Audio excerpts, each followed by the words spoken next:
pertama ngaturaken sugeng ambal warso kepada Abah Tasya, mugi-mugi pinaringan umur ingkang panjang dan barokah, sehat walafiat, keluarganya sakinah mawaddah warahmah, dan senantiasa bisa bermanfaat untuk umat. Amin ya rabbal alamin. Anak-anak, dilutai nggak suwe-suwe ya. Iftitah ini adalah awal yang baik, permulaan yang baik. Untuk hari ini kita niatkan next 2 minggu lagi, atau mungkin seminggu lagi, atau mungkin seterusnya kita niatkan untuk hadir di majelis ini. Kita tautkan niat hati kita untuk hadir. Insya Allah nanti Gusti Allah memberikan yang disebut dengan ma'unah, pertolongan, kekuatan untuk nanti bisa hadir. Kemarin tanggal 2 Mei itu diperingati sebagai Hari Pendidikan Nasional. Kalau saya tanya kepada sampean cinta gak sama Indonesia? Sampean seneng gak jadi wong Indonesia? Hubbul waton minal iman, cinta tanah air sebagian daripada iman. Kenapa kemarin itu diperingati Hardiknas? Setiap 2 Mei itu diperingati Hardiknas, Hari Pendidikan Nasional. Ternyata itu ada sebabnya.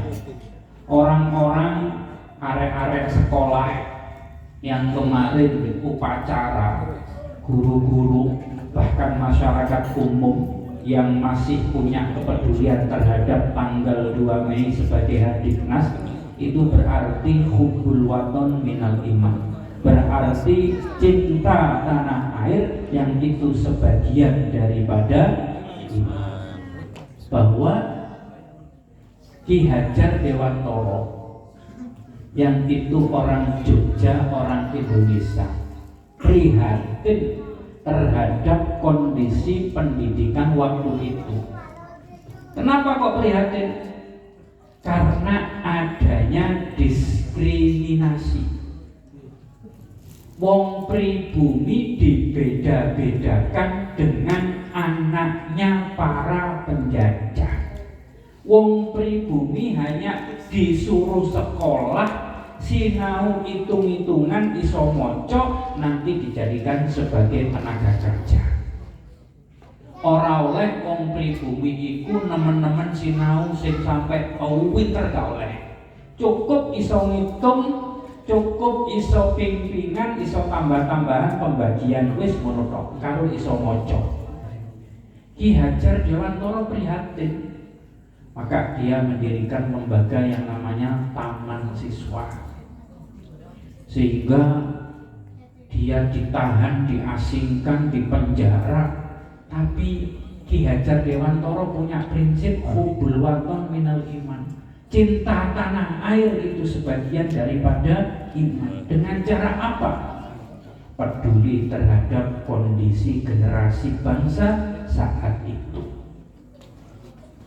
Ini kalau diterjemahkan bahwa apa yang dilakukan oleh Ki Hajar Dewantoro adalah dalam rangka melaksanakan hadis baginda Rasulullah Shallallahu Alaihi Wasallam. Tolabul ilm faridatun ala kulli muslim wa muslimatin. Menuntut ilmu itu wajib bagi orang Islam laki-laki dan juga orang Islam perempuan. Berarti kalau pendidikan itu sebagai strategi atau caranya untuk menghasilkan yang namanya ilmu pengetahuan. Sehingga di dalam pendidikan itu ada 3 hal penting. Sing nomor 1 itu menjadikan orang pinter. Sing nomor 2 menjadikan orang bener. Sing nomor 3 menjadikan orang kober. Berarti pendidikan iku memintarkan, cek iso bedakno iki apik iki elek, cek iso bedakno iki ireng iki putih, cek iso tambah-tambahan loro tambah loro papat. Baru nak wis eruh loro tambah loro papat, cek ngerti aturan, eruh aturan, paham aturan bahwa tidak boleh melanggar aturan. Berarti pinter. Nomor loro, mempraktekkan pinter iku dadi wong bener. Berarti wong sing berakhlak. Berarti wong sing beretika. Wis eruh iku aturan yo ditaati. Bukan kemudian wis eruh iku aturan justru dilanggar, malah aturannya diganti supaya awake lolos. Naudzubillah min. Ini yang membuat negara kacau balau, gak karu-karuan. Kenapa? Karena wong pinter tapi gak bener, pinter tapi gak praktekno kepinterane, malah pinter yang digawe blender aturan supaya awake iso terus berkuasa. Maka pendidikan itu gak hanya membuat orang pinter, tapi juga penting membuat orang benar. Itu manfaatnya atau pengertiannya adalah berakhlak, beretika. Nah, Ki Hajar Dewantara waktu itu prihatin dengan kondisi yang terjadi. Yang ketiga adalah kober. Maknanya apa? Bahwa pendidikan itu ingin menjadikan orang itu bermanfaat, peduli. Pintar saja tidak cukup, berakhlak saja tidak cukup, masih perlu untuk yang disebut menjadi orang yang bermanfaat.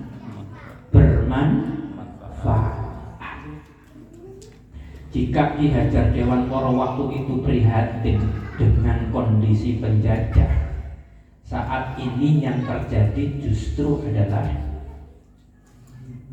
pendidikan, lembaga pendidikan yang termasuk juga majelis-majelis ini juga kondisinya masih terjajah. Jika yang menjajah dulu itu adalah Belanda, untuk Gen Z atau generasi Z atau generasi A, Alpha, saat ini yang menjajah bukan Belanda, tapi paket data beserta konten-kontennya. Sehingga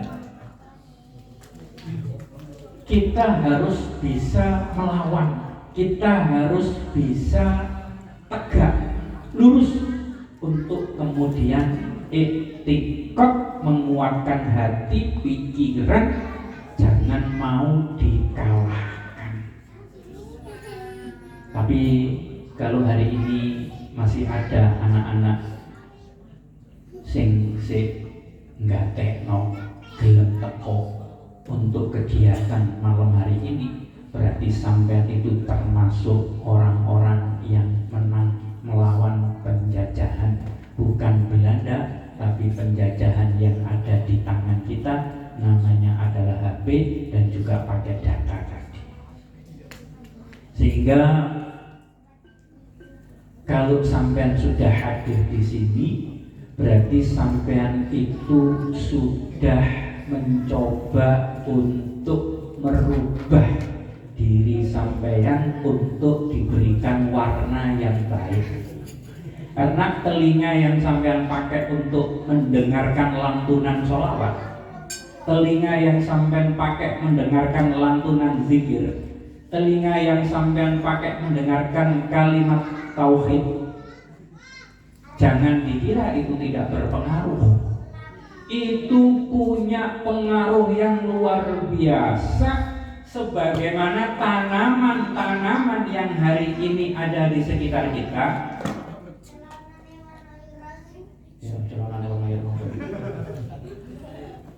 Contohnya ini, sampean duwe kembang di ngarepe omah, mending golek kembang tanduran di pot cilik taruh di depan rumah. Tanaman itu, ya, tanduran itu, kamu unen-uneni kalimat-kalimat yang tidak baik, tapi nggak usah misu. Kalimat-kalimat yang sekiranya tidak baik, yang menunjukkan kalimat-kalimat bukan kebahagiaan. Maka tanduran itu dalam beberapa hari, dalam beberapa minggu, beberapa bulan mungkin dia akan layu, bahkan kemudian mati. Tapi kalau tanduran itu diunen-uneni kalimat-kalimat kebaikan, kalimat-kalimat thayyibah, kalimat-kalimat positif, maka tanduran ini akan subur, akan tumbuh, berkembang, bahkan berbuah. Ini seperti sampean diunen-uneni kebaikan, diunen-uneni kalimat-kalimat thayyibah lewat majelis ini.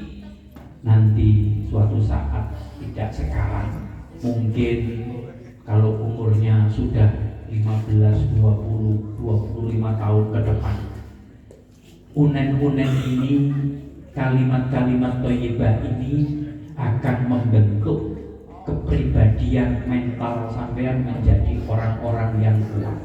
Amin, amin. Apalagi sampean yang hadir di sini penuh dengan rasa cinta, rasa senang, rasa bangga, tidak terpaksa. Maka insya Allah sampean akan benar-benar tersirami, terkuncuri oleh yang disebut dengan barokah kalimat-kalimat thayyibah yang mulai awal sampai akhir tadi sudah dilanjutkan oleh para ustaz. Oleh karena itu, kehadiran kita di sini tidak saja tanpa manfaat, tapi justru punya manfaat yang sangat luar biasa. Oleh karena itu, ajak teman-temannya, ajak konco-konco yang hari ini masih belum bisa hadir. Semoga iftitah ini menjadi awal yang baik, menjadi permulaan yang baik, dan niat kita muga-muga diterima oleh Allah sebagai niat yang soleh dan solihah. Semoga kita juga diberikan rezeki yang halal barokah, umur yang barokah, sehat walafiat, sehingga bisa tetap uri-uri majelis ini ila yaumil qiyamah. Amin ya rabbal alamin. Terima kasih. Mohon maaf apabila ada tutur ucap sikap yang kurang berkenan. Assalamualaikum warahmatullahi wabarakatuh.